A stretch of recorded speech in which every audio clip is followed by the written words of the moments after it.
आज हम पढ़ेंगे हिंदी साहित्य का इतिहास। इसमें महत्वपूर्ण प्रश्न की जानकारी हम प्राप्त करेंगे, तो वीडियो के लास्ट तक बने रहें। चलो शुरुआत करते हैं। क्वेश्चन नंबर 1, देवताओं की लिपि किसे कहा जाता है? तो इसका आंसर है देवनागरी लिपि। तो मैं दोस्तों आपकी जानकारी के लिए बता देता हूँ, जो हिंदी भाषा है उसकी लिपि देवनागरी लिपि है, और संस्कृत भाषा है उसकी लिपि भी देवनागरी है। अंग्रेजी भाषा की बात करते हैं, तो अंग्रेजी भाषा की जो लिपि है वो है रोमन। क्वेश्चन नंबर 2, हिंदी साहित्य में हालावाद के प्रवर्तक हैं हरिवंश राय। ये ध्यान में रखना दोस्तों, 1936 के समय हालावाद आया था। भारत का शेक्सपियर किसे कहा जाता है? तो भारत का शेक्सपियर कहा जाता है कालिदास को। मैथिली किस राज्य की भाषा है? दोस्तों महत्वपूर्ण प्रश्न है, बिहार की। अमीर खुसरो ने जिन मुर्गियाँ, पहेलियाँ और 2 सुकनों की रचना की, उसकी मुख्य भाषा क्या है? खड़ी बोली। तो दोस्तों खड़ी बोली का प्रथम कवि भी अमीर खुसरो को माना जाता है। हिंदी के प्रथम कवि सिद्ध शेरपा 9वीं शताब्दी में, इन्होंने दोहा कोश लिखा था। कलम का सिपाही किसे कहा गया है? तो कलम का सिपाही मुंशी प्रेमचंद को कहा गया है, जिन्हें उपन्यास सम्राट के नाम से भी जाना जाता है। इन्होंने कुल 12 उपन्यास लिखे थे। इनका अंतिम उपन्यास वो है दोस्तों गोदान, जो सबसे महत्वपूर्ण उपन्यास माना जाता है। हिंदी की प्रथम पत्रिका कौन सी है? तो उदन मार्डन। हिंदी विषय पर प्रथम ज्ञानपीठ पुरस्कार पाने वाले कौन थे? सुमित्रा नंदन पंत। भारत में सबसे अधिक बोली जाने वाली भाषाई समूह है दोस्तों इंडो आर्यन समूह। रामधारी सिंह दिनकर को किस रचना के लिए ज्ञानपीठ पुरस्कार मिला था? तो उर्वशी के लिए।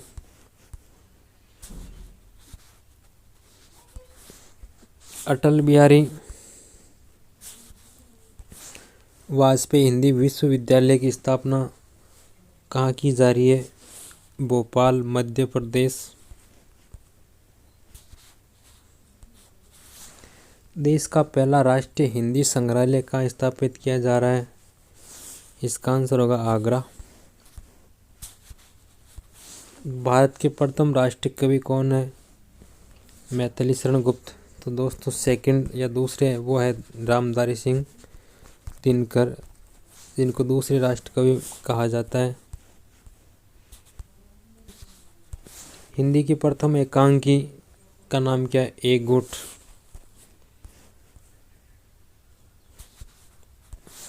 हिंदी साहित्य के इतिहास को कितने कालखंडों में विभाजित किया गया है? तो 4 कालखंडों में विभाजित किया गया है। प्रथम कालखंड का नाम है आदिकाल या वीरगाथा काल। दूसरे कालखंड मध्यकाल या भक्तिकाल। तीसरा उत्तर मध्यकाल या रीतिकाल, और चौथा आधुनिक काल। तो दोस्तों वीरगाथा काल, आदिकाल को वीरगाथा काल नाम रामचंद्र शुक्ल ने दिया था।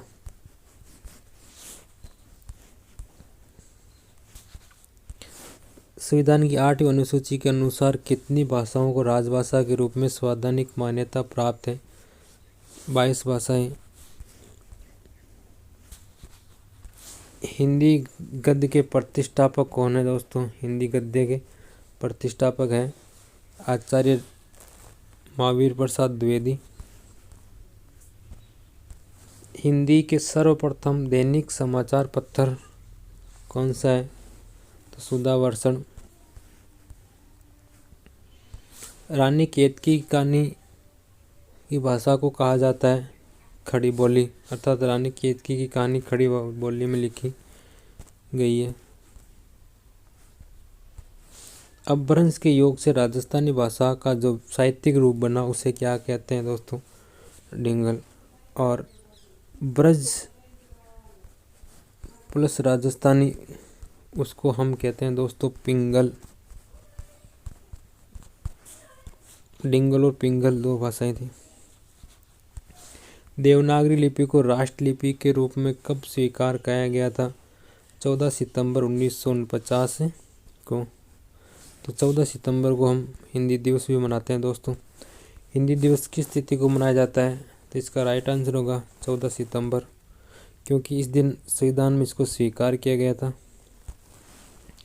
भारत में संस्कृत माँ है, हिंदी बहुरानी और अंग्रेजी नौकरानी किस महापुरुष के अनमोल वचन है?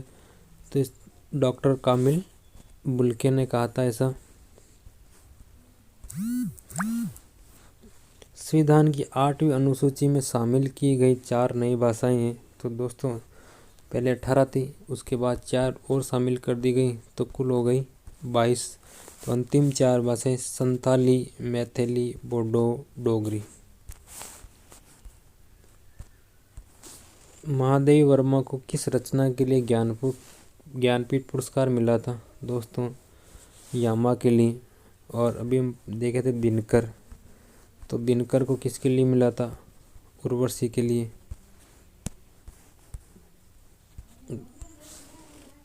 मेला आंचल उपन्यास के लेखक कौन है? तो इसका राइट आंसर फणीश्वर नाथ रेणु। तो दोस्तों मेला आंचल प्रथम आंचलिक उपन्यास माना जाता है ये दोस्तों, प्रथम आंचलिक उपन्यास।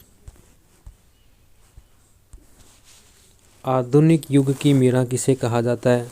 तो महादेवी वर्मा को। हिंदी साहित्य की प्रथम कहानी इंदुमती।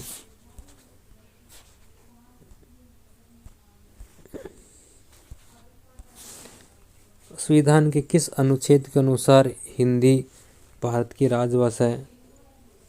तो अनुच्छेद 343 के अनुसार। और दोस्तों इम्पोर्टेंट प्रश्न ध्यान में रखना, 343 के तहत हिंदी को राजभाषा घोषित की गई है। हिंदी राजभाषा है, राष्ट्रभाषा नहीं है दोस्तों। तो साथ ही अगला क्वेश्चन, हिंदी भाषा का प्रथम महाकाव्य किसे कहा जाता है? पृथ्वीराज रासो, जिसकी रचना चंद्रबरदाई ने की थी। ये चंद्रबरदाई पृथ्वीराज चौहान के दरबारी कवि था। हिंदी के सर्वप्रथम गीत लेखक, तो गीत लेखक जो रचना गीतों की तरह लिखने वाले थे, विद्यापति। हिंदी का प्रथम उपन्यास परीक्षा गुरु श्रीनिवास दास ने लिखा था। साहित्यकार अज्ञे जी का पूरा नाम क्या है?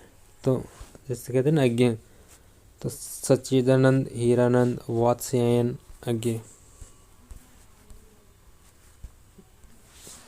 इनमें से किस इतिहासकार ने सर्वप्रथम रीतिकालीन कवियों के सर्वाधिक परिचयात्मक विवरण दिए? तो रीतिकाल में सर्वाधिक मिश्र बंधु, अर्थात मिश्र बंधु सबसे बड़ा ग्रंथ है, सबसे बड़ा ग्रंथ है। इसमें लगभग 5000 कवियों को शामिल किया गया है। रामचरितमानस में कितने कालखंड है? 7 कालखंड।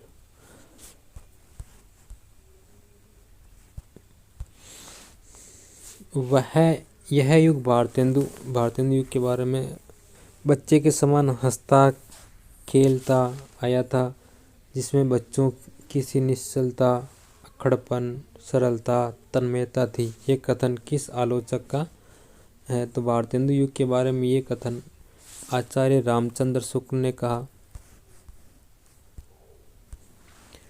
सुंदर परम किशोर वे क्रम चंचल नयन विशाल, कर मुरली सिर मोर पंख पीताम्बर उर्वन माल।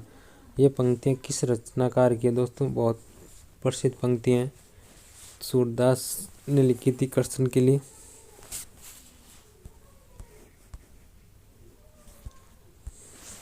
अमीर खुसरो ने किसके विकास में अग्रणी भूमिका निभाई थी? तो खड़ी बोली।